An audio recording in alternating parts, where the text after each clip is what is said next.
Annalyn, ganda ng speech mo kanina. Parang prepared na prepared ka. Prepared? Anong prepared? Eh, galing sa puso yun eh.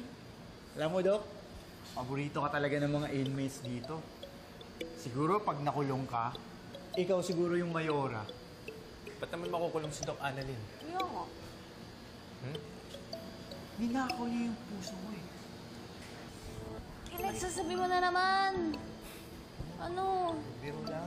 Sige. Gulo-gulo na ito. Doc Annalyn, Ay, yes po.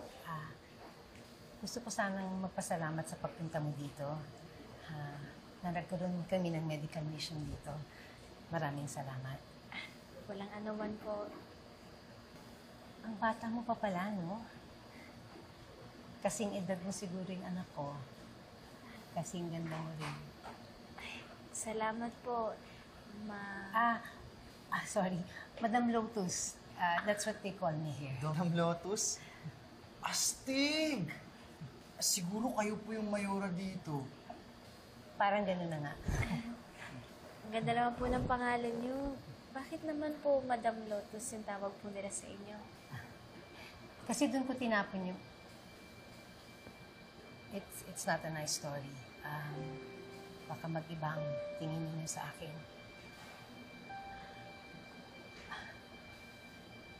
Pwede ko bang hawakan ang kamay mo?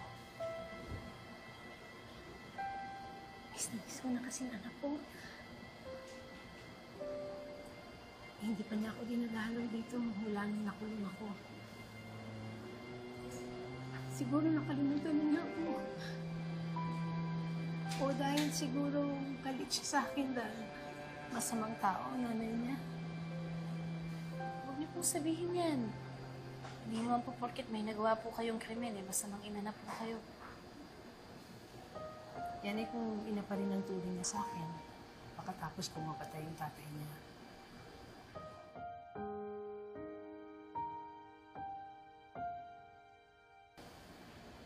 Hindi naman ako masamang tao.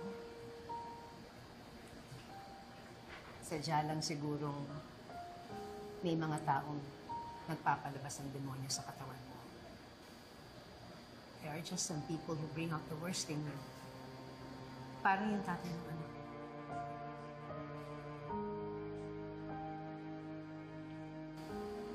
Pero ikaw, sigurado kong papalaki ka na maayos sa mga magulang mo.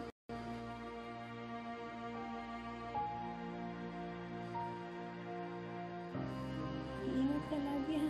Okay lang yun.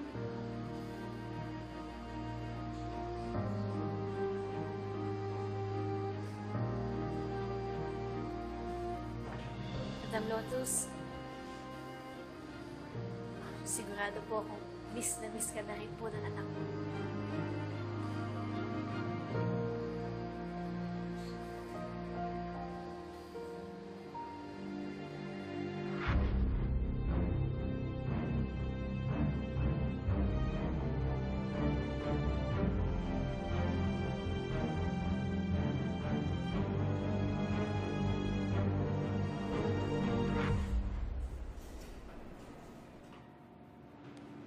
Chang, matubig ha. Ay, salamat. Ko. Chang, Ano yung ex ni Doc Carlos, parang kaugali ni Moira, no? Ba't kaya pinatulan ni Doc Carlos yun? Baka natisod lang. Eh, pero ex na nga eh.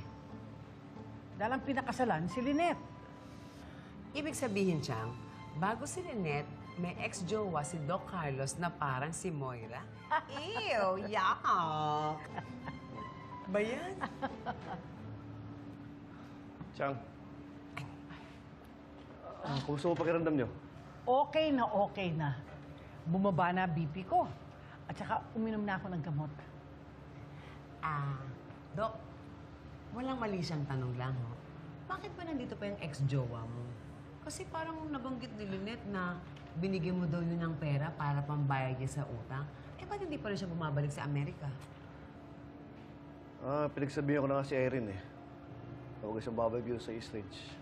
Hindi maganda tignan na makita pa siya ni Lynette dito. Alam mo, Doc, tingin ko doon, hindi pa nakaka-get over sa iyo yun eh. Hindi kaya naman gusto kang agawin nun kay Lynette? Chang, I'm a faithful husband. Hindi ako makakit sa kanya.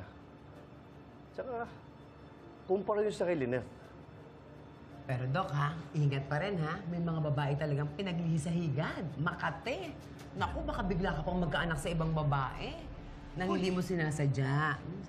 Diyosa, ibahin mo ako. Hindi ako katulad ni RJ na may asawa na, naghahanap pa ng iba. Tignan mo nangyari kay Moira. Chang, una po ako.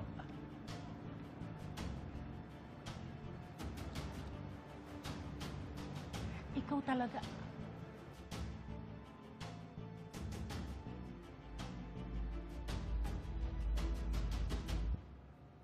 Dito po tayo. Ay, excuse me, nakita niyo ba si Doc Annalyn? Ay, Doc RJ, nasa loob po. Sige. Thank you. Thank you.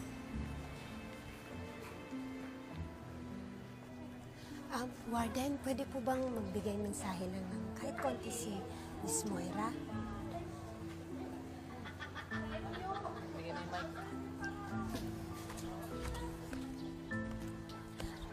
Hello po sa inyong lahat.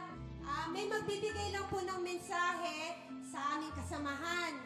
Pinayagan naman po ito ni Warden. Tinatawag po namin si Miss Moira Tanyag.